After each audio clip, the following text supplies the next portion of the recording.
बच्चों अगर कोई मसला हो या आवाज ना आए तो फिर मुझे बता दें कि इस तरह से है ग्रुप में। अच्छा वो कल मैंने आपको एमसीक्यू नंबर 80 तक करवाए थे, वो जो एक्सरसाइज लेते आई कैब की। तो कुछ थ्योरी के रह गए थे, तकरीबन 5 6 7 ऐसा कुछ थे। तो मैं आपको बाद में करवाती हूँ, पहले आई जो मैंने आपको एक्स्ट्रा एमसीक्यूज रात को सेंड किए थे। तो जरा वो निकाले जो एक्स्ट्रा एमसीक्यूज किए थे। एक्स्ट्रा एमसीक्यूज मैंने आपको रात को सेंड किए थे बैच 19 और 20 वालों को। तो जरा वो एमसीक्यूज निकालें। वैसे हुए हैं आप लोगों से? मुझे ग्रुप में बताते जाएं। 19 और 20 वाले के वो जो एमसीक्यूज हैं वो आप लोगों से थोड़े बहुत हुए हैं या नहीं, क्योंकि ज्यादातर तो आसान थे, मुश्किल नहीं थे इतने।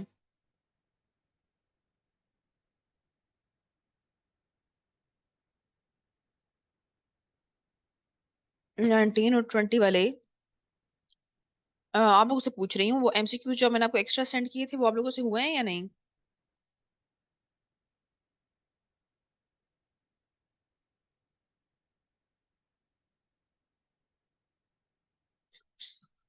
अब्दुल रऊफ वगैरह आप लोगों को सुनाई दे रहा है? अच्छा हुए हैं।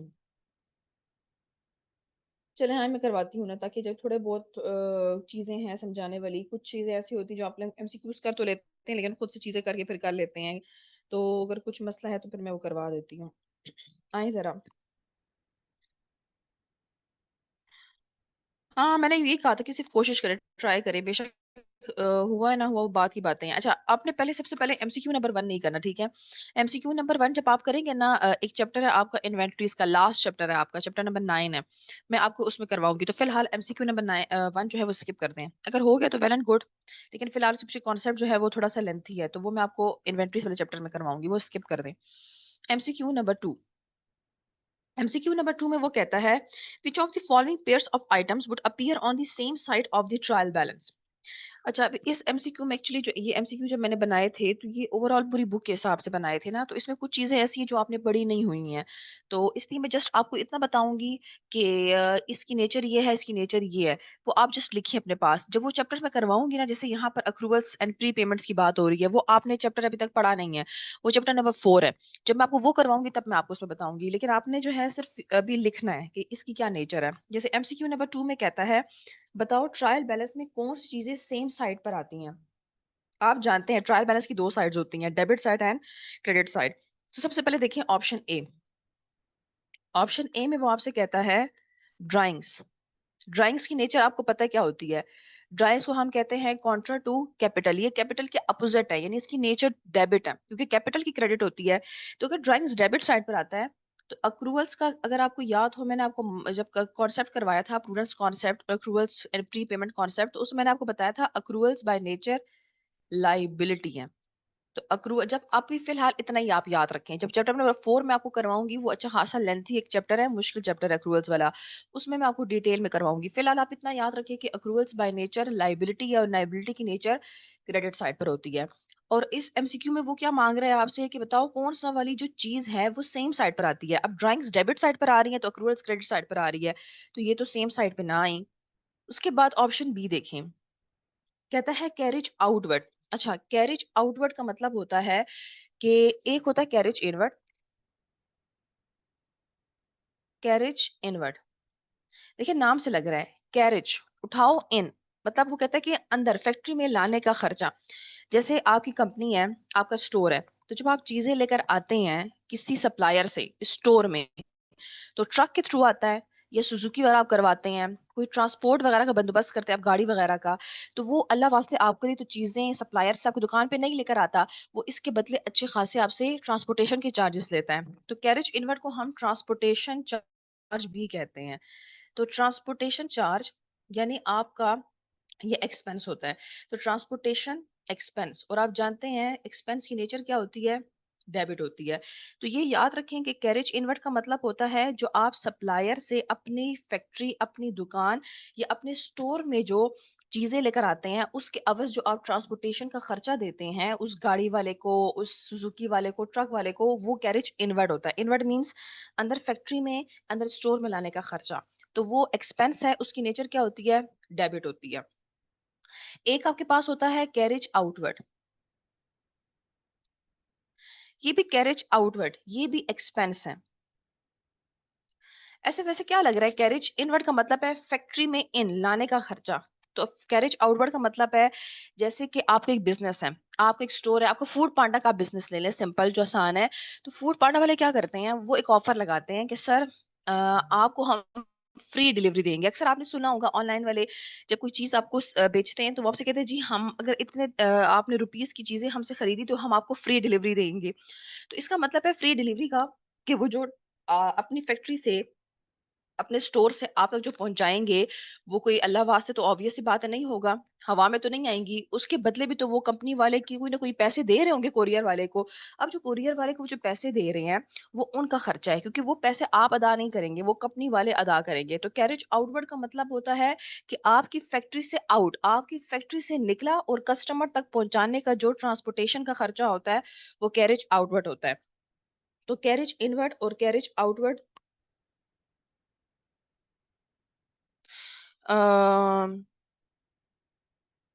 आवाज सही नहीं आ रही, आप लोगों को कट क्या आ रही है?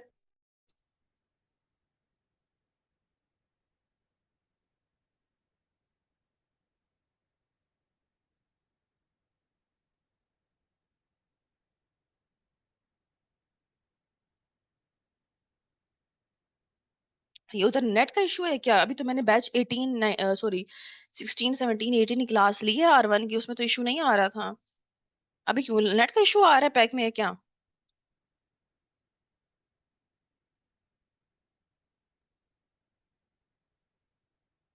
आप सही है यार, प्लीज जब सही हो तो मुझे बता दें। मैंने माइक और भी करीब कर लिया है, शायद मे बी इस वजह से इशू हुआ हो।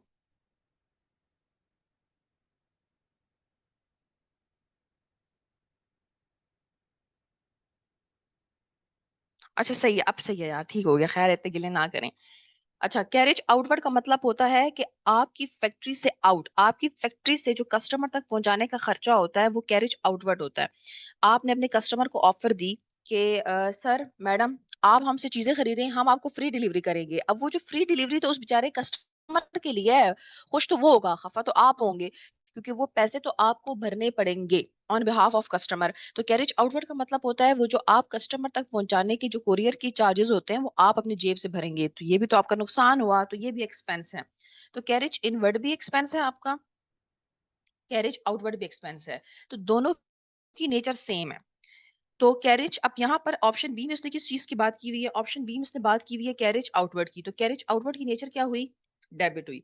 और मगर आपको याद हो प्रूडेंस कॉन्सेप्ट मैंने आपको करवाया था जो फिजिकल क्लास में वेनेसडे को, और प्रूडेंस और अक्रूवल कॉन्सेप्ट, तो उसमें एक वर्ड था प्री पेमेंट। ये भी आप चैप्टर नंबर 4 में पढ़ेंगे डिटेल में, लेकिन फिलहाल आप इतना याद रखें कि pre payment is an asset, और एसिड की नेचर होती है डेबिट। अब देखें ऑप्शन बी में कैरेज आउटवर्ड की नेचर भी डेबिट है और प्री पेमेंट एसिड की नेचर भी डेबिट है। तो डेबिट डेबिट, तो ऑप्शन बी फिलहाल सही है, क्योंकि दोनों डेबिट साइड पर आ रहे हैं। ऑप्शन सी, क्या ऑप्शन सी हो सकता है? मैंने आपको अभी कैरेज इनवर्ट का बताया,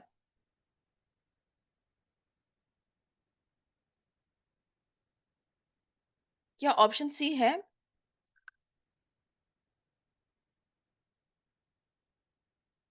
कैरेज इनवर्ट की नेचर होती है डेबिट, एक्सपेंस है, नहीं। और आपके पास रेंटल इनकम जो है, इनकम है, इनकम की नेचर आप जानते हैं, वो क्रेडिट है। तो ये तो नहीं हो सकता ऑप्शन सी, तो दोनों अपोजिट साइड पर आ रहे हैं। अब ऑप्शन डी देखें, ओपनिंग इन्वेंट्री। इन्वेंट्री की नेचर क्या होती है? आपके पास इन्वेंट्री की नेचर होती है डेबिट, इन्वेंट्री डेबिट नेचर की हो गई है। और परचेस रिटर्न, परचेस रिटर्न के बारे में एक बड़ी लाइन मशहूर है कि contra to purchases, purchases by nature debit होते हैं, तो अगर परचेज रिटर्न उसके अपोजिट है तो उसकी नेचर हो जाएगी क्रेडिट। तो डी ऑप्शन भी नहीं हो सकता, तो इसमें आएगा ऑप्शन बी, बीटा।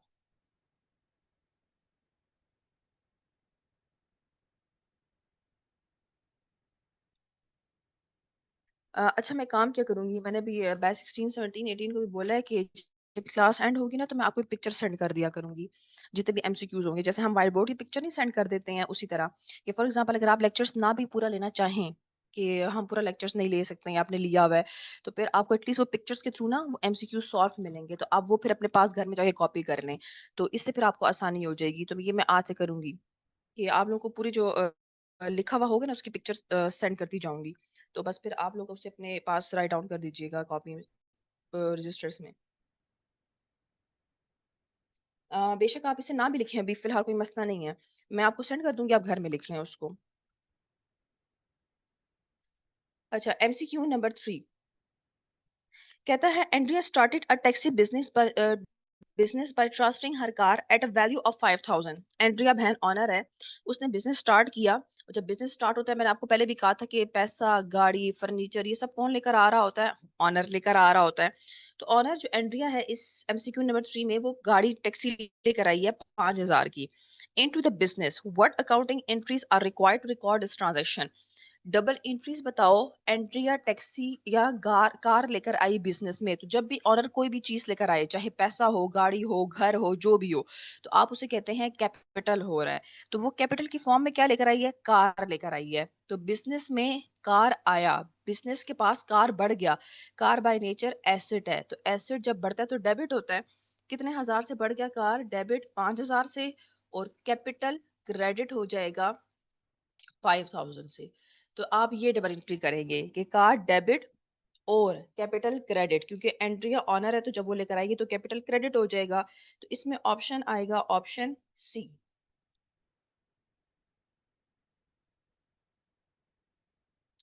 क्लियर है ये एमसीक्यू नंबर 3? उम्मीद है एमसीक्यू नंबर 3 तो आप लोगों से हुआ होगा।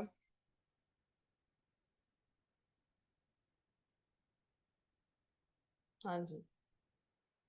ये जो खवातीन बैठी हुई है ना, बड़े खामोश, इतनी खामोश अब है नहीं। तो अगर आप भी रिस्पॉन्ड करेंगे तो अच्छा नहीं हो जाएगा। वैसे आप लोग ऑनलाइन में फॉर एग्जांपल, अगर मैंने आप लोगों को वैसे पहले ना देखा होता फिजिकल में, तो कहती है कितने शरीफ बच्चे हैं ना, बैच 1920 के, बोलते ही नहीं है, जबाने ही नहीं है इनकी। तो ऐसे आप लोग मिस्कीन और मासूम बने हुए हैं। MCQ number 4 the book keeper of a business makes the following entries in the books of accounts. Number 1, office premises debit.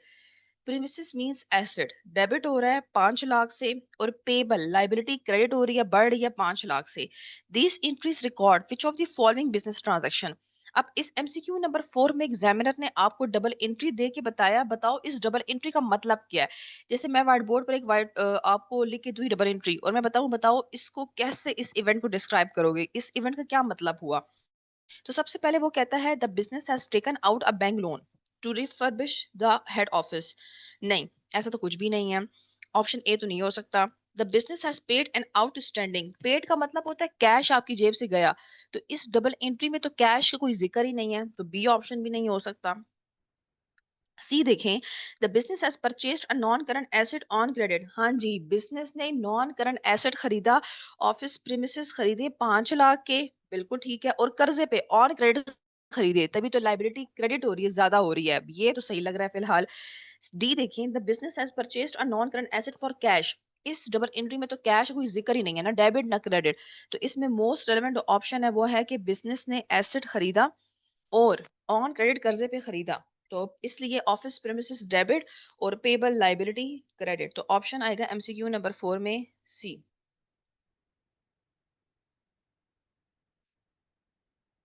MCQ number 5 A business receive an accountant's bill for rupees 500. Which of the following statements correctly shows the effect upon the accounting equation of the business assuming the bill is unpaid?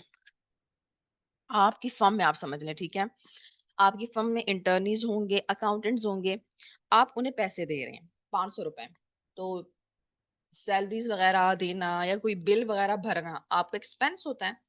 जैसे आप कहते हैं मैं electricity का bill भर रहा हूँ, मेरा एक्सपेंस है। जैसे आप कहते हैं कि मैं अपने एम्प्लॉयज को सैलरी दे रहा हूँ, मेरा एक्सपेंस है। तो आपने 500 रुपए का एक्सपेंस किया, एक्सपेंस तो हो गया, लेकिन assuming the bill is unpaid, अभी तक आपने उसकी रकम अदा नहीं की। जैसे आप बिजली का सिंपल ले लें, सबसे मोस्ट कॉमन जो है प्रैक्टिकल लाइफ में, बिजली आपने पूरी माह इस्तेमाल की, पूरा महीना इस्तेमाल किया आपने अक्टूबर का, लेकिन अभी तक आपने पैसे नहीं दिए। मैंने आपसे कहा था कि चाहे आप पैसे दो या ना दो, अपनी इलेक्ट्रिसिटी एक्सपेंस को रिकॉर्ड करो। तो आपने कहना है एक्सपेंस आपने कर लिया, एक्सपेंस तो हो गया, एक्सपेंस डेबिट हो जाएगा 500 से, लेकिन अभी तक आपने कैश नहीं दिया, तो कैश क्रेडिट नहीं हो सकता। तो लाइबिलिटी है आप पर, तो लाइबिलिटी या पेबल क्या हो जाएगा, बढ़ गया, कर्जा आप पर है, 500 से बढ़ गया। अब वो कहता है बताओ कि अकाउंटिंग इक्वेशन अगर आपको याद हो, A is equals to C plus L, ये अकाउंटिंग इक्वेशन थी। वो कहते हैं इस अकाउंटिंग इक्वेशन पे क्या फर्क पड़ेगा।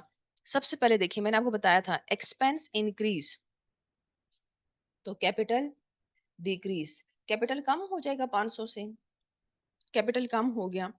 उसके बाद वो आपसे कहता है कि लाइबिलिटी बढ़ रही है, लाइबिलिटी का बढ़ना तो प्लस 500। तो इसमें ऑप्शन आएगा capital decreases and liability increase, option B beta. MCQ number 5 में आएगा ऑप्शन बी बीटा।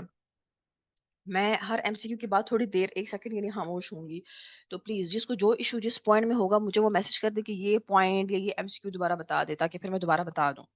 उस टाइम चीजें क्लियर कर लिया करें, बाद में चीजें फिर रह जाती हैं। सिंपल यहाँ पे है, बिजली आपने कंज्यूम की या बिल आपने कंज्यूम कर लिया तो एक्सपेंस बढ़ गया, एक्सपेंस का बढ़ना कैपिटल का कम हो जाना। और लाइबिलिटी आपने अदा की नहीं, लाइबिलिटी आप पर आपने कैश अभी तक अदा नहीं किया तो लाइबिलिटी का बढ़ना प्लस, तो option B beta.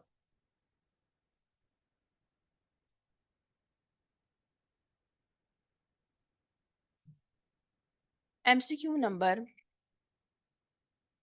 6, a business buys a machine for ₹500 cash. अच्छा, बिजनेस ने पहले मशीन खरीदी कैश देकर। आप डबल एंट्री क्या करेंगे, मशीन बाय नेचर एसेट है, तो एसेट जब बढ़ता है तो डेबिट होता है मशीन खरीदना। आपने 500 की मशीन खरीदी और ब्रैकेट में लिखा हुआ है कैश, कैश देकर, तो आपकी जेब से कैश कम हो गया, कैश हो गया क्रेडिट 500 से। एक आप ये डबल एंट्री करेंगे कि कैश कम क्रेडिट और मशीन ज्यादा हो गई डेबिट। कहता है कि आगे एनपीस मशीनरी इंश्योरेंस, मैंने आपको बताया था इंश्योरेंस बाय नेचर एक्सपेंस है।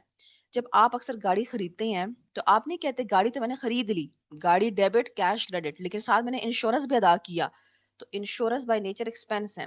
तो जब भी एक्सपेंस बढ़ता है तो डेबिट साइड पर आता है, तो इंश्योरेंस एक्सपेंस डेबिट, ये आपके पास आ जाएगा 50 रुपए से, और आपने कैश दिया, अगेन कैश हो गया कम 50 से। कहता है which of the following shows the correct double entry for this transaction. अगर आप गौर करें तो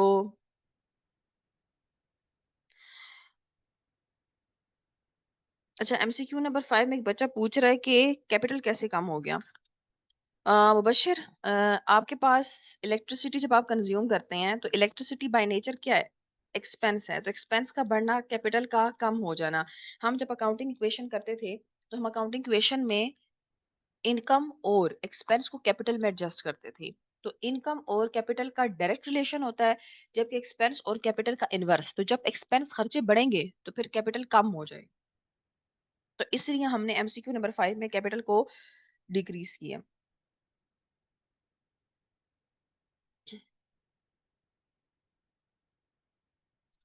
अच्छा, एमसीक्यू नंबर 6 में वो कहता है मशीन खरीदी, मशीन डेबिट और कैश या कैश क्रेडिट, और आपने इंश्योरेंस अदा की, तो इंश्योरेंस एक्सपेंस डेबिट और कैश आपकी जेब से गया कैश क्रेडिट।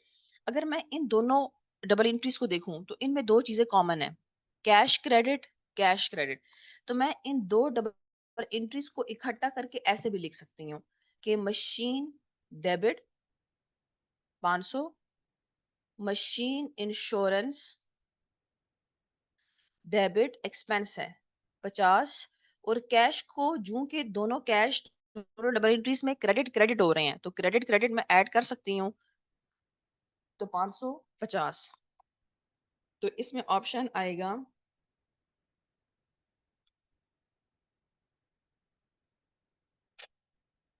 Option C. जरा ऑप्शन सी देखें कि मशीन डेबिट हो रही है 500 से, मशीन इंश्योरेंस डेबिट हो रही है एक्सपेंस है 500 से, और दोनों डबल एंट्रीज में कैश कॉमन है। कैश कॉमन किस तरह, कैश दोनों डबल एंट्रीज में क्रेडिट क्रेडिट हो रहा है, तो 500 क्रेडिट और 50 क्रेडिट, तो कैश क्रेडिट हो रहा है 550 से, तो डबल एंट्री इक्वल आ गई है। तो इसमें आएगा ऑप्शन सी।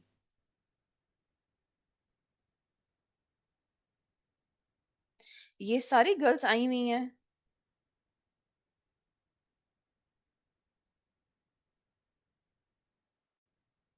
ये लड़कियां हैं ही नहीं।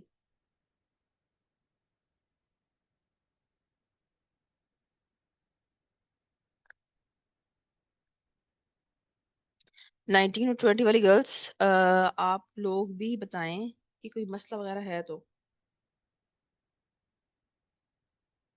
सिर्फ 11 लड़कियां आई हुई हैं। तो लड़कियां तो आप लोग की अच्छी खासी ज्यादा हैं, बाकी किधर है?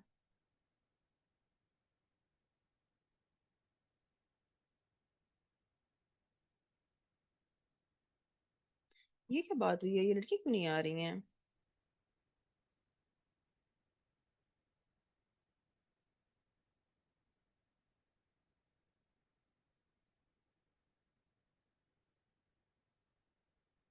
आप सारी ज्यादा लड़कियां नहीं थी, मतलब टोटल जो थी आप लोग की स्ट्रेंथ तो मेरे ख्याल 30 थी ना, बॉयज एंड गर्ल्स की। तो आधी तो लड़कियां थी, आधे लड़के थे। Few change batches? कौन, किन्होंने बैच चेंज कर लिया?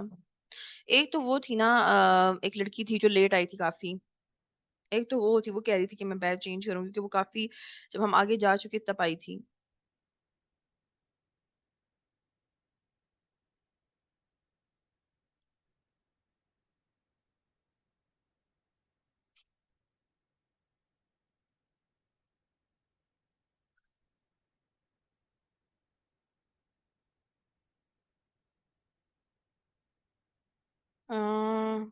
एमसीक्यू नंबर ए नहीं, एमसीक्यू नंबर 6 का, एक सेकेंड। एमसीक्यू नंबर 6 का ए नहीं हो सकता। देखिए ना, एमसीक्यू नंबर 6 का ए इसलिए नहीं हो सकता क्योंकि वो कह रहा है कि मशीन डेबिट करो 550 से। मशीन बाय नेचर एसेट है। ये जो है मशीन, ये बाय नेचर एसेट है, डेबिट। और इंश्योरेंस एक्सपेंस है, ये एसेट हो गया और इंश्योरेंस एक्सपेंस है। हम इन दोनों कभी नहीं मिला सकते, हम एसेट और एक्सपेंस को ऐड करके नहीं लिख सकते हैं। एसेट अलग अकाउंटिंग हेड है और इंश्योरेंस अलग अकाउंटिंग हेड है। तो हम डेबिट डेबिट देके हम ये नहीं कह सकते कि दोनों मिला दो। हाँ देखो, अब कैश क्रेडिट हमने दोनों इसलिए मिलाए हैं, कैश भी एसेट है एक है, और कैश एसेट एक ही अकाउंटिंग हेड है, वो हम मिला सकते हैं। लेकिन मशीन एसेट है, वो हमें अलग लिखना पड़ेगा, और इंश्योरेंस अलग है, वो हमें अलग लिखना पड़ेगा। हम इनको एक डेबिट नहीं कर सकते। तो ऑप्शन ए तो किसी सूरत नहीं हो सकता।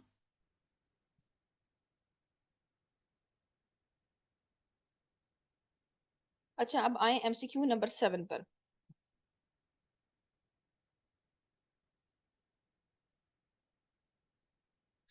एमसीक्यू नंबर 7 में वो कहता है, a machine cost 5000 is bought on credit from X. आपने मशीन खरीदी 5000 की कर्जे पर मिस्टर एक्स से। सब्सिक्वेंटली, सब्सिक्वेंटली का मतलब होता है इसके बाद क्या हुआ। 1000 of the debt to X is paid by cheque. आपने इस 5000 में से 1000 रुपए पेड चेक के थ्रू पेमेंट कर दी सप्लायर को। Which of the following correctly records the transaction. कहता बताओ डबल एंट्री क्या होगी। सबसे पहले आपने मशीन खरीदी, तो मशीन बाय नेचर एसेट है, तो एसेट बढ़ता है तो डेबिट होता है। मशीन डेबिट 500 से। और आपने कर्जे पर 5000, सॉरी 5000 से, और आपने कर्जे पर खरीदा, तो आप कहेंगे पेबल फॉर मशीनरी क्रेडिट 5000 से। इसके बाद वो आपसे कहता है कि इसके बाद आपने 1000 रुपए पे कर दिए चेक यानी बैंक के थ्रू, तो बैंक क्रेडिट हो जाएगा 1000 से। तो जब अदा कर दिए तो लाइबिलिटी पेबल भी कम हो जाएगा, तो पेबल फॉर मशीनरी डेबिट 1000 रुपए से। तो पहली डबल एंट्री आप ये करेंगे। उसके बाद दूसरी डबल एंट्री आप ये करेंगे कि मशीन खरीदी, मशीन डेबिट, और लाइबिलिटी आप पर आ गई तो लाइबिलिटी क्रेडिट। और फिर उसके बाद आप कहेंगे कि जी हमने जब 1000 रुपए पेमेंट की तो बैंक कम हो गया, क्रेडिट हो गया, और पेबल फॉर मशीनरी लाइबिलिटी कम हो गई, डेबिट। तो इसमें आएगा ऑप्शन नहीं, ऑप्शन ए तो नहीं आ सकता। ऑप्शन आएगा डी, डेल्टा। ए नहीं है, गलत कह रहे हैं। ऑप्शन एमसीक्यू नंबर 7 में आएगा डेल्टा। जरा देखें delta. Machine debit, credit x, x मतलब जो आपने बंदे से लिया था, सप्लायर से, तो पेबल टू एक्स या पेबल फॉर मशीनरी क्रेडिट। और फिर कॉमा के बाद आ रहा है कि आपकी लायबिलिटी कम हो गई टुवर्ड्स एक्स, तो लायबिलिटी डेबिट, और बैंक कम हो गया तो बैंक क्रेडिट। ऑप्शन डी है इसमें डेल्टा, ए नहीं है।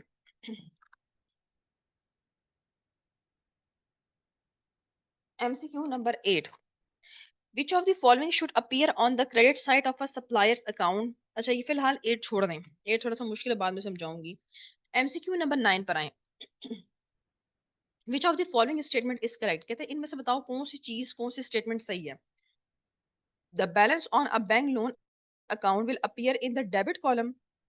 लोन की नेचर तो होती है क्रेडिट, तो ऑप्शन ए तो गलत है। ऑप्शन ए तो नहीं हो सकता। ऑप्शन ए में कह रहा है जी लोन डेबिट होता है, नहीं। The sales return account will appear in the credit column.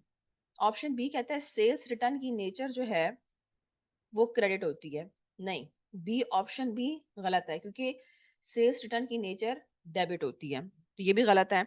Option C देखें, कहता है कि loan interest paid will appear in the debit column of a trial balance. Interest, आप जब किसी से कर्जा लेते हैं बैंक से, तो इंटरेस्ट आता है, इंटरेस्ट बाय नेचर एक्सपेंस है, तो एक्सपेंस की नेचर होती है डेबिट। तो ये तो सही कह रहा है ऑप्शन सी में कि जो इंटरेस्ट है लोन पर वो डेबिट साइड पर आएगा, तो ऑप्शन सी फिलहाल सही लग रहा है।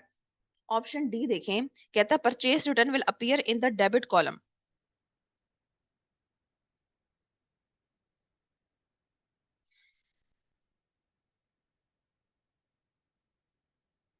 प्लीज बॉयज, मुझे नहीं पता ये 19 वाले 20 वाले हैं, शोर ना करें यार। अगर आप इंटरेस्टेड नहीं है पढ़ने में तो आप बेशक क्लास छोड़ के चले जाए ना, लेकिन जो बाकी ले रहे हैं उनको तो करने दें।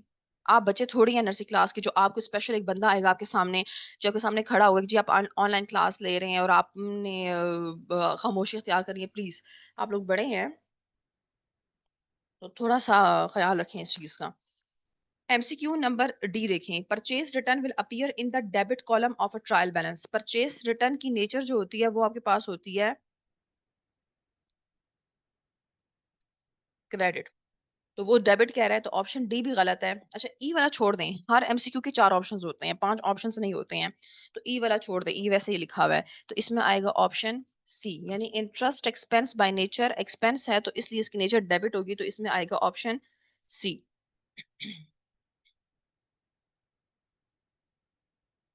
कोई मसला है एमसीक्यू नंबर 8 में? जरा सारे ऑप्शंस देखिए, मैंने यहाँ पे लिखे हुए हैं कि लोन की नेचर क्रेडिट होती है, जो ए गलत कह रहा है, और सेल्स रिटर्न की एक्चुअल में नेचर डेबिट होती है, जो बी ऑप्शन बिल्कुल इसके अपोजिट जा रहा है। सी सही कह रहा है, बाकी डी भी गलत कह रहा है, तो ऑप्शन सी आएगा।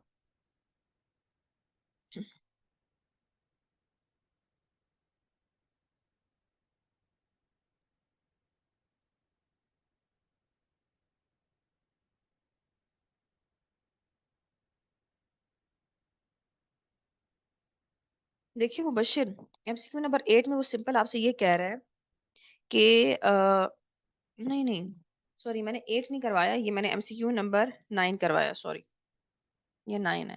8 फिलहाल छोड़ दें, ये एमसीक्यू नंबर 8 नहीं है, 9 है, 9। ये एमसीक्यू नंबर 9 है मुबशिर। 8 फिलहाल मैंने नहीं करवाया, एंड में करवाऊंगी, वो जो बाकी थ्योरी वाले करवाऊंगी उसके साथ करवाऊंगी। ये मैं 9 की बात कर रही हूँ, एमसीक्यू नंबर 9 की, मैंने यहाँ पर 8 लिख दिया था।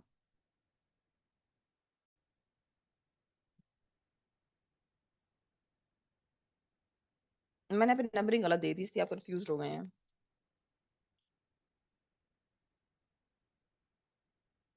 एमसीक्यू नंबर 10 कहता है the following balances have been taken from the trial balance of X Y Z. What is the trial balance total on the debit side. आप जानते हैं ना ट्रायल बैलेंस की दो साइड्स होती हैं, एक को हम कहते हैं डेबिट साइड, एक को हम कहते हैं क्रेडिट साइड। वो कहते हैं बताओ टोटल डेबिट का क्या बना, वो हमें डेबिट मांग रहा है। तो सबसे पहले देखिए rent, rent by nature expense है, तो वो डेबिट साइड पर आती है। आपके पास रेंट आ जाएगा 1800। उसके बाद कैपिटल, कैपिटल तो क्रेडिट साइड पर आता है, हमें डेबिट साइड चाहिए। उसके बाद परचेजेस, परचेजेस भी डेबिट साइड पर आती हैं 10,000। उसके बाद आपके पास सेल्स आती हैं, सेल्स क्रेडिट साइड पर आती हैं, तो ये तो नहीं आ सकता डेबिट साइड पर। वेजेस मतलब सैलरीज, वो भी एक्सपेंसेस हैं, वो भी आपके पास आएंगी डेबिट साइड पर 5,000 की। सेंट्री एक्सपेंसेस का मतलब होता है जो छोटे मोटे बाकी एक्सपेंसेस होते हैं, तो एक्सपेंसेस की नेचर भी डेबिट होती है। वो आएगा आपके पास 1000 और उसके बाद आपके पास आएगा कैश, तो कैश बाय नेचर एसेट है, वो भी डेबिट साइड पर आएगा 9200। अब आपने जितनी भी डेबिट साइड पे चीजें आ रही हैं ट्रायल बैलेंस में उनको ऐड कर देना है। तो जरा ऐड करें, कितना आया आपके पास? ये जो आपके पास चीजें हैं पांच, ये डेबिट साइड पर आ रही हैं, तो इस ट्रायल बैलेंस को टोटल करो तो कितना आया आपके पास? 27,000। Option D, delta. Trial balance की दो साइड्स होती हैं, वो आपसे जस्ट डेबिट साइड मांग रहा है, रिक्वायर्ड कर रहा है कि जस्ट डेबिट बताओ, उसे क्रेडिट से कोई मतलब नहीं है। तो आपने डेबिट साइड पे सब चीजें लिख के बस उनको टोटल कर देना है। MCQ number 11, which of the following best explain what is meant by capital expenditure? Capital expenditure is, वो मैंने आपको करवाया था, अगर आपको याद हो जब हम ट्रांजैक्शंस कर रहे थे तो ट्रांजैक्शंस मैंने आपको कैपिटल एक्सपेंडिचर का डिफिनेशन बताई थी कि कैपिटल एक्सपेंडिचर क्या डिफिनेशन होती है। तो कैपिटल एक्सपेंडिचर शायद आप लोगों को भूल चुका होगा या शायद याद भी हो। कैपिटल एक्सपेंडिचर का मतलब है, नंबर वन, इसकी दो डिफिनेशंस होती हैं। पहली होती है expenditure to acquire non current asset, या और expenditure to improve the efficiency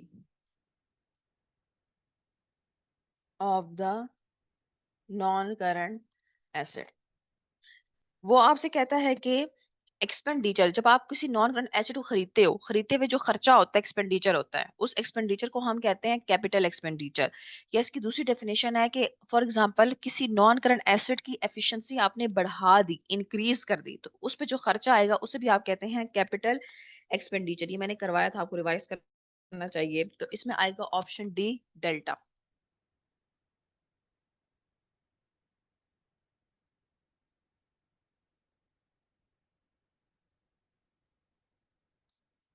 MCQ number 12, A sole trader has opening capital of 10,000। Opening capital आपको दिया हुआ है, क्लोजिंग कैपिटल भी दिया हुआ है 4500। During the period the owner introduced capital of 4000। वो कहता है इस साल ऑनर मजीद कैपिटल लेकर आया 4000 का, और विड्रू का मतलब होता है ड्राइंग्स, और कुछ पैसे वो अपने साथ उठाकर बिजनेस से ले गया इन ड्राइंग्स 8000 की। हर प्रॉफिट और loss during the period was, अगर आपको याद हो तो मैंने आपको SOFP करवाया था, स्टेटमेंट ऑफ फाइनेंशियल पोजीशन। इसमें तीन चीजें मैंने आपसे कहा था आती हैं। एक आता है एसेट, दूसरा आता है कैपिटल, तीसरा आता है लायबिलिटी। ऐसा है, एसेट्स, कैपिटल, लायबिलिटी। अगर आप कैपिटल SOFP में जाएं जो मैंने आपको करवाया था, जरा एक बार जाके बेशक देख भी लें, तो मैंने आपको कैपिटल का एक फॉर्मूला या इक्विटी का एक फॉर्मूला लिखवाया था।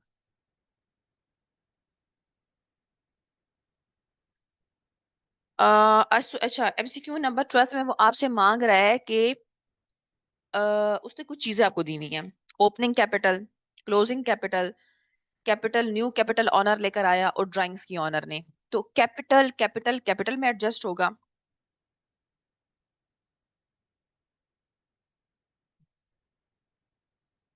शायद मेरे ख्याल से वो नेट का इशू आ जाता है ना, तो इसलिए थोड़ी सी वॉइस डिस्टॉर्शन आ रही है। अ,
अब आ रही है आवाज?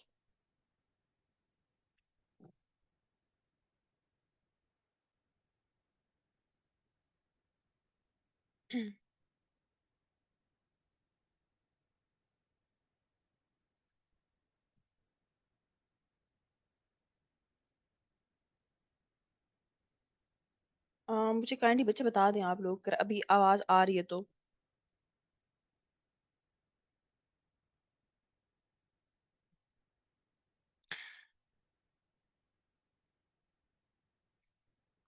अभी भी वॉइस इशू आ रहा है?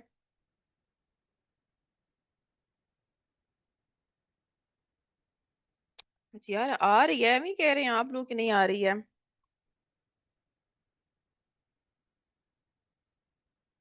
चलिए आए एमसीक्यू नंबर 12 में। वो कह रहा है एमसीक्यू नंबर 12 में, देखिए सर एमसीक्यू नंबर 12 मैंने जो आपको एसओएफपी एसओसीआई कराई थी फाइनेंशियल स्टेटमेंट, जरा पीछे अपने रजिस्टर पर जाएं। एसओएफपी में कैपिटल इक्विटी वाला पोर्शन निकालें।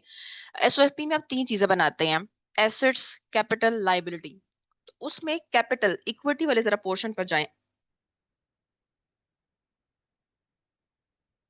एमसीक्यू नंबर 12, एमसीक्यू नंबर 12 में देखें, एसेट्स, लाइबिलिटीज, कैपिटल, ये आपके पास एसओएफपी में आती हैं। जरा एसओएफपी में जाएं अपने पास, कैपिटल में आपको नजर आएगा। कैपिटल का मैंने आपको फॉर्मूला लिखवाया था, उसका फॉर्मूला होता है opening capital plus fresh capital plus net profit minus drawings is equals to carried down capital. याद आया? Opening capital plus fresh capital plus net profit minus drawing is equals to carried down capital. ये अगर आप जाएं अपने register पर एसओएफवी में, तो इक्विटी कैपिटल वाले पोर्शन में मैंने आपको ये फॉर्मूला लिखवाया हुआ है। तो इस सवाल में इसने आपको कुछ चीजें दे दी हैं, जैसे ओपनिंग कैपिटल इसने आपको दे दिया 10,000 का। फ्रेश कैपिटल, ऑनर इस साल कितना कैपिटल लेकर आया? 4,000 का। उसने ड्राइंग्स की हैं, और उसके बाद वो कहता है बताओ कैपिटल, क्लोजिंग कैपिटल, यानी क्लोजिंग का मतलब होता है कैरी डाउन कैपिटल भी उसने आपको दिया हुआ है 4,500 का। और जो चीज नहीं दी वो आपके पास है नेट प्रॉफिट या लॉस एक्स। अब आपने पढ़ा होगा क्यूएम वगैरह में फॉर्मूला अरेंज करना, कि आपको पांच चीजों में से चार चीजें गिवन है, तो आप आराम से पांचवी चीज निकाल सकते हैं फॉर्मूला अरेंज करके। अब आप फॉर्मूला कैसे अरेंज करेंगे इसका? आप कहेंगे 10,000 plus 4,000 plus X minus 8,000 is equals to 4,500। X को हम इधर ही रहने देते हैं। एक्स इज इक्वल्स टू 4,500, ये प्लस 10,000 है, इज इक्वल के उस साइड पे जाकर हो जाएगा माइनस 10,000। ये प्लस 4,000 है, इज इक्वल के उस साइड पे जाकर हो जाएगा माइनस 4,000। ये माइनस 8,000 है, ये इज इक्वल के उस साइड पे जाकर हो जाएगा प्लस 8,000। तो जरा फॉर्मूला अरेंज करें। एक्स आपके पास कितना आया?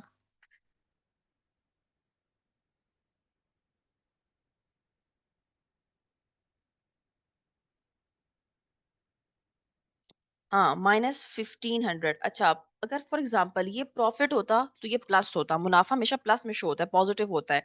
अगर ये माइनस में आ रहा है तो इसका मतलब ये लॉस है। जरूरी नहीं है कि हमेशा हर कंपनी हर बिजनेस प्रॉफिट में जाए, वो लॉस नुकसान भी जा सकती है। अगर वो प्रॉफिट में जाएगी तो प्लस होता। अगर यहाँ पे +1,500 होता, आप कहते प्रॉफिट आया, लेकिन यहाँ पर एक्स -1,500 आया, तो माइनस का मतलब होता है लॉस। तो इसमें ऑप्शन आएगा ऑप्शन बी, बीटा। मैंने आपको कहा था ये फॉर्मूला आपने याद रखना है, opening capital plus fresh capital plus net profit minus drawings is equals to carried down capital. अब इन पांच चीजों में से चार चीजें गिवन थी आपको इस एमसीक्यू में, और पांचवी चीज आपने खुद मालूम करनी थी, जो आपने मालूम कर ली ऑप्शन बी, बीटा। कोई मसला है इस एमसीक्यू नंबर 12 में?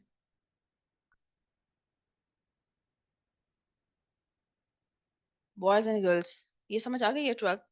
थोड़ा सा ये फॉर्मूला याद रखने वाला था। ये मैंने फॉर्मूला आपको करवाया था एसओएफपी में।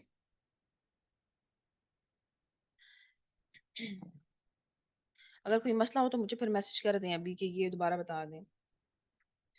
अच्छा, एमसीक्यू नंबर 13,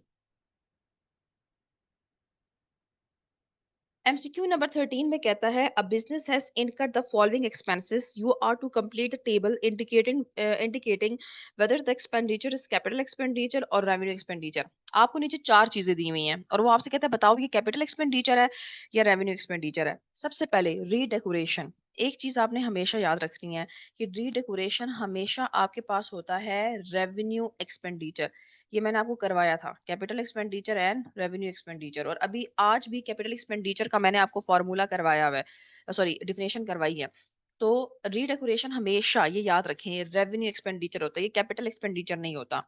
न्यू इंजन, आप गाड़ी के लिए भाई इंजन खरीद रहे हो, फॉर एग्जांपल किसी मशीन के लिए इंजन खरीद रहे हो, तो गाड़ी तो इंजन के बगैर चल नहीं सकती, कोई मशीन इंजन के बगैर चल नहीं सकता, ये तो इम्पोर्टेंट हिस्सा होता है किसी भी एसेट का। तो इंजन हमेशा एक बड़ी चीज होती है, तो ये आपके पास आ जाएगा कैपिटल एक्सपेंडिचर। उसके बाद तीसरी चीज है आपके पास क्लीनिंग। अब फॉर एग्जांपल पैक वाले अगर जगह वगैरह साफ करवाते हैं अपने इंस्टीट्यूट की या फैक्ट्री की, तो आप कहेंगे फैक्ट्री को क्लीन करना कोई इतनी बड़ी वो नहीं है अमाउंट, तो वो रेवेन्यू एक्सपेंडिचर आ जाएगा।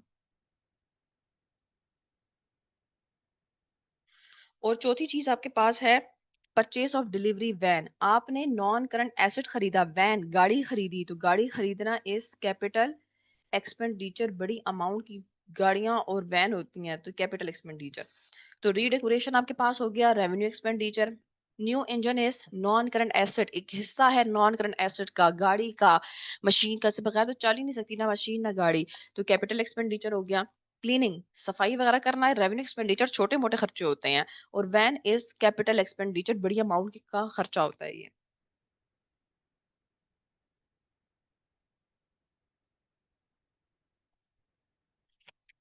कोई मसला एमसीक्यू नंबर 13 में? मैं आगे जा रही हूँ, तो अगर कोई मसला हुआ करे तो बता दिया करें ग्रुप में कोई बच्चा कि बता दें, और ये पिक्चर मैं आपको सेंड कर दूंगी ग्रुप्स में। अच्छा, MCQ number 14, which of the following transaction is revenue expenditure. अगर आपको याद हो, मैं आपको जब करवा रही थी कैपिटल और रेवेन्यू एक्सपेंडिचर, मैंने आपसे कहा था कि कैपिटल और रेवेन्यू एक्सपेंडिचर आप बार बार देखेंगे, ये बार बार यूज होती है आपकी अकाउंटिंग में। एमसीक्यू नंबर 14 में कहता है which of the following transaction is revenue expenditure. कहता है बताओ इनमें से कौन सी चीज रेवेन्यू एक्सपेंडिचर है।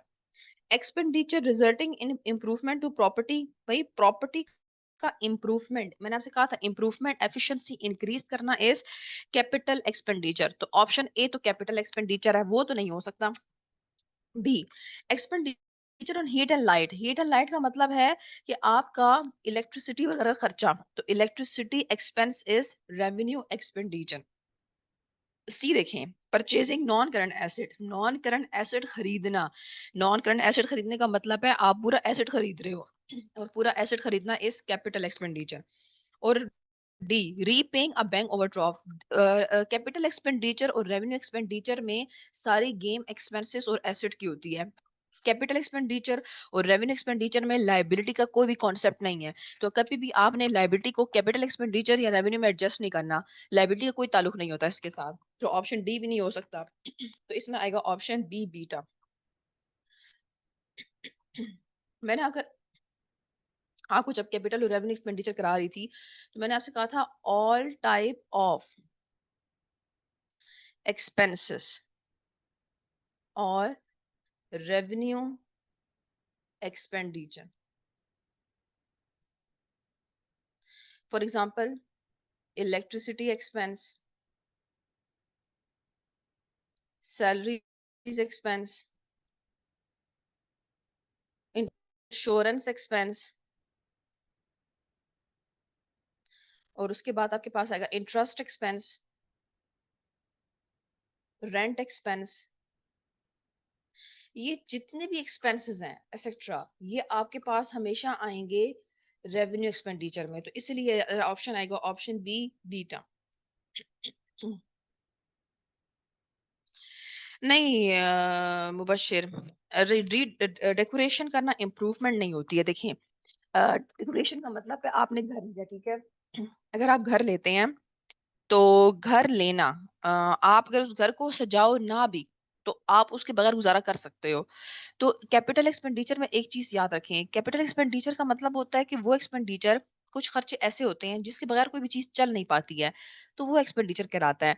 आप ये सोचें, आप अगर छोटे-मोटे डेकोरेशन करते हैं, जैसे पैक वालों ने ये पौधे वगैरह लगा दिए, यहाँ पे प्लांट्स वगैरह वो कर दिए, मनी प्लांट वगैरह और बाकी, इसके बगैर भी पैक चल रहा था, इसके बगैर भी पैक रुका नहीं था, यहाँ पढ़ाई रुकी नहीं थी।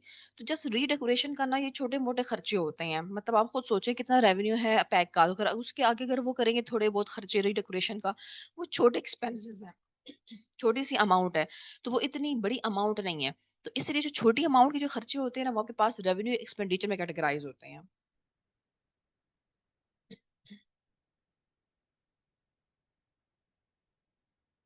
यार ये पिछली क्लास में तो कोई इशू नहीं आ रहा था, कल भी कोई इशू नहीं आया। आवाज का पता नहीं आज क्यों आ रहा है।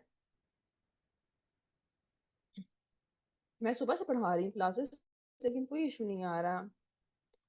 पिछली क्लास थी 10 से 11, उसमें कोई इशू नहीं था, पता नहीं शायद अभी कोई नेट को इशू हो गया होगा।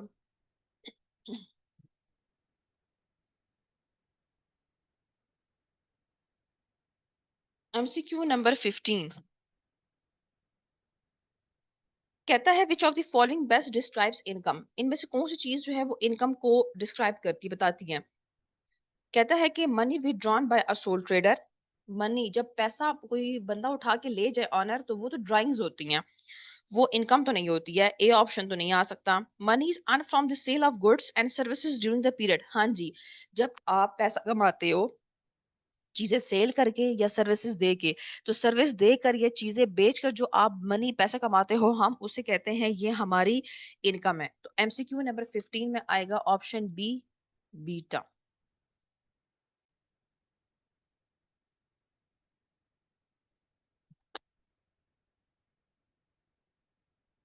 एमसीक्यू नंबर 15 में सिंपल वो कहता है बताओ इनकम क्या है। आप जब चीजें बेचते हो पैसा कमाते हो, वो इनकम है। जब आप सर्विसेज देते हो पैसा कमाते हो, मनी अर्न करते हो, वो इनकम है। तो ऑप्शन इसमें आएगा बी, बीटा। MCQ number 16.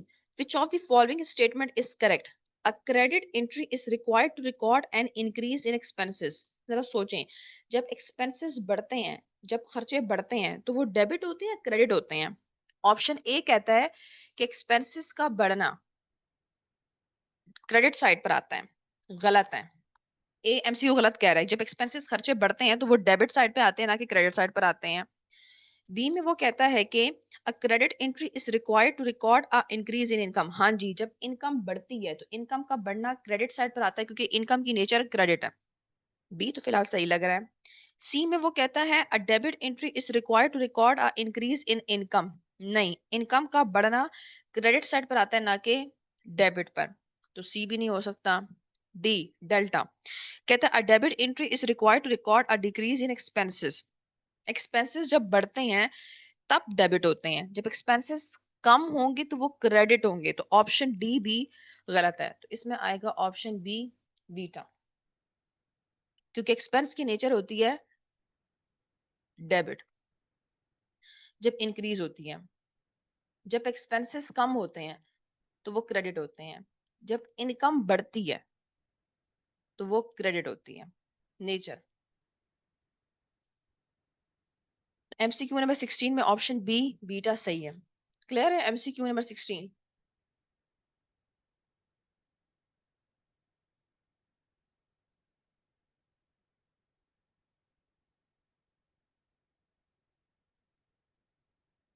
अच्छा, एमसीक्यू नंबर 17 पर आए।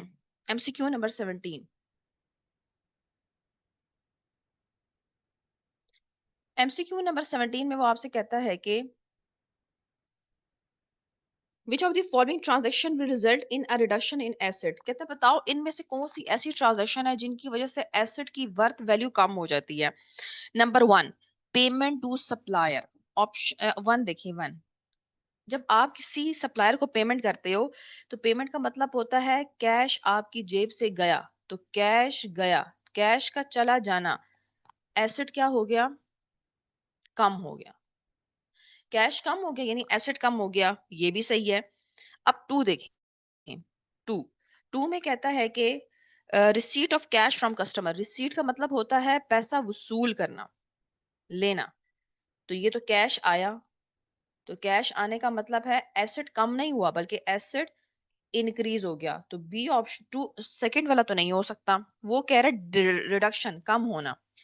थर्ड में वो आपसे कहता है कि रीपेमेंट ऑफ लोन, आपने लोन अदा किया। लोन पेमेंट, आप जब किसी को कर्जा अदा करते हो तो आपकी जेब से कैश गया। कैश यानी एसेट है, तो एसेट कम हो गया, क्रेडिट। तो थ्री भी सही है। फोर देखें, फोर में कहता है इंटरेस्ट पेमेंट, अगेन पेमेंट की बात हो रही है, तो पेमेंट का मतलब होता है कैश गया।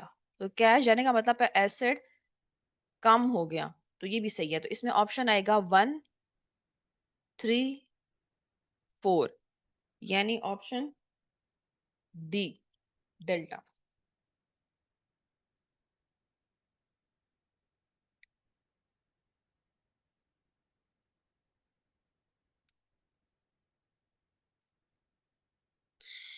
एमसीक्यू नंबर 15 में सी ऑप्शन भी तो हो सकता है।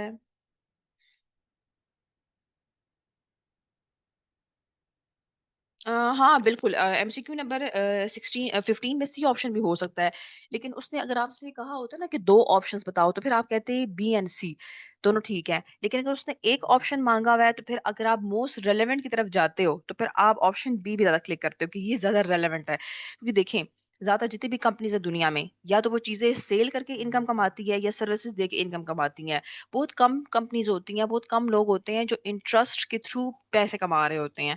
तो इसीलिए आपकी जो मोस्ट रेलेवेंट है, जो 90% केसेस है, उसके हिसाब से आप देखेंगे, मेजोरिटी के हिसाब से, तो वो ऑप्शन बी होगा। एमसीक्यू नंबर 15 की बात कर रही हूँ, एक बच्ची ने पूछा। ये एमसीक्यू नंबर 17 क्लियर हो गया। इसमें जस्ट आपने ये बताना है कि किन किन ट्रांजैक्शंस की वजह से इन चार चीजों में से आपकी जेब से कैश जाता है। जब कैश जाता है तो कैश एसेट है, तो एसेट कम हो जाता है।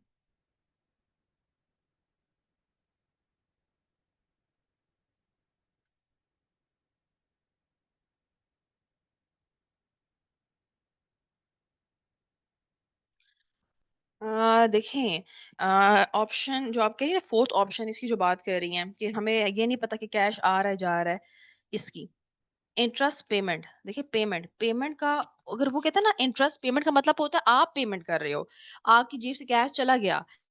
अगर वो यहाँ पे लिखता है ना कैश इंटरेस्ट रिसीव्ड, तो इसका मतलब होता है आपकी जेब में आया। तो अगर इंटरेस्ट पेमेंट वो लिख रहा है, तो पेमेंट का मतलब है आपकी जेब से पेमेंट हुई है। तो आपकी जेब से पेमेंट होने का मतलब है आपकी जेब से कैश गया। जब कैश गया तो एसेट कम हो गया। हाँ, अगर ये फोर वाले में ये लिखा होता है इंटरेस्ट रिसीव्ड, फिर आप कहते हैं इनकम है, फिर आप कहते हैं कैश आया। लेकिन यहाँ पे लिखा हुआ है इंटरेस्ट पेमेंट, तो इंटरेस्ट पेमेंट का मतलब होता है आपने पेमेंट किया।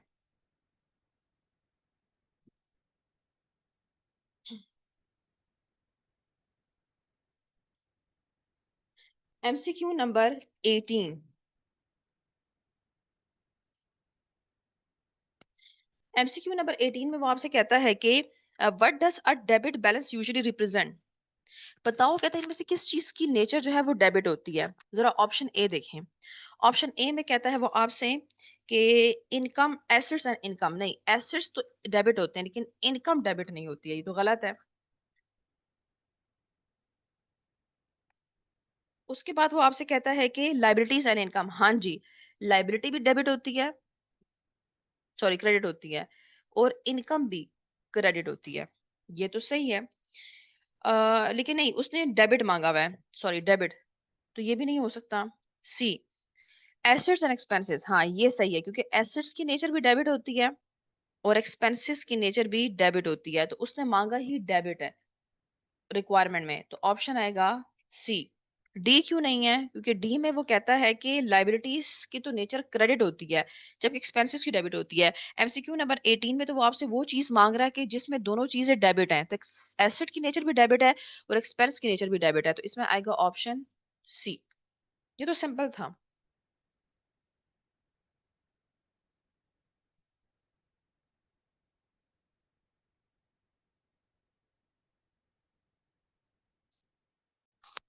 MCQ number 19. A debit balance would be expected to arise when the accounts are balanced at the period and on which of the following accounts। जरा MCQ नंबर 19 में देखिए किन चीजों की नेचर डेबिट है। क्या कैपिटल की नेचर डेबिट होती है? ऑप्शन ए, नहीं, कैपिटल तो आपके पास क्रेडिट होता है, ये तो नहीं हो सकता। सेल्स, सेल्स की नेचर भी क्रेडिट होती है, ये भी नहीं हो सकता। हाँ, इलेक्ट्रिसिटी, इसकी नेचर जो होती है वो डेबिट होती है इलेक्ट्रिसिटी की, तो वो सही है। और डी देखें, डेल्टा। लोन, लोन तो बाय नेचर क्रेडिट है, तो ये भी नहीं हो सकता। तो इसमें आएगा ऑप्शन सी। एमसीक्यू नंबर 19 तो सिंपल है कि बताओ इनमें से किस चीज की नेचर डेबिट होती है, तो इसमें से लोन सॉरी इलेक्ट्रिसिटी की नेचर डेबिट होती है।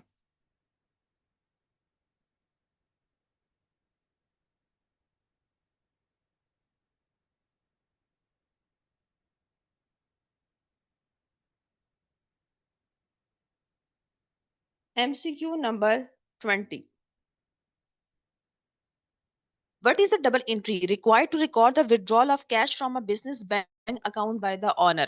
ऑनर आया, बिजनेस से कैश उठाकर ले गया, तो डबल एंट्री क्या होगी? Drawings debit, contra to capital है, ड्राइंग्स की नेचर डेबिट होती है, और कैश उठाकर ले गया तो बिजनेस में कैश कम हो गया, कैश क्रेडिट। तो ऑप्शन आएगा ए। एमसीक्यू नंबर 20 में आएगा ए, ड्राइंग्स डेबिट और कैश कम हो गया, कैश उठा के ले गया तो कैश क्रेडिट, ऑप्शन ए। कोई मसला है एमसीक्यू नंबर 20 में?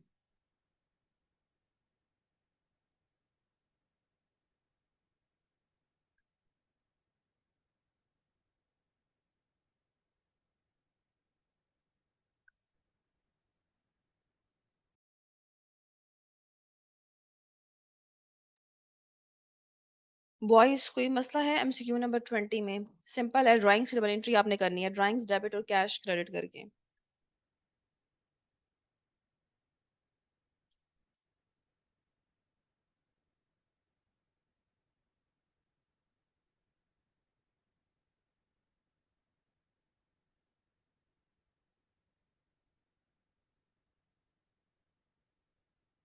जैन आप किस एमसीक्यू की बात कर रहे हैं?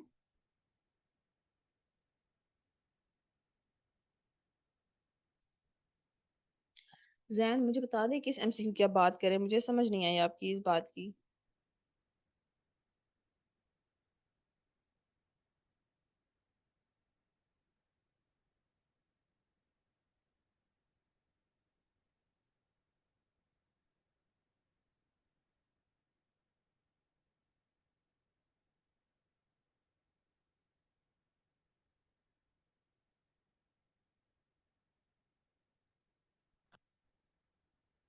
जैन आप मुझे मैसेज कर देना, वैसे ही बता दे ग्रुप में कि किस एमसीक्यू की आप बात करें, फिर मैं आपको उसमें बता दूंगी। मैं फिलहाल एंड कर रही हूँ क्योंकि 1 घंटा हो चुका है, तो मेरी फिर दूसरी क्लास भी स्टार्ट होनी है।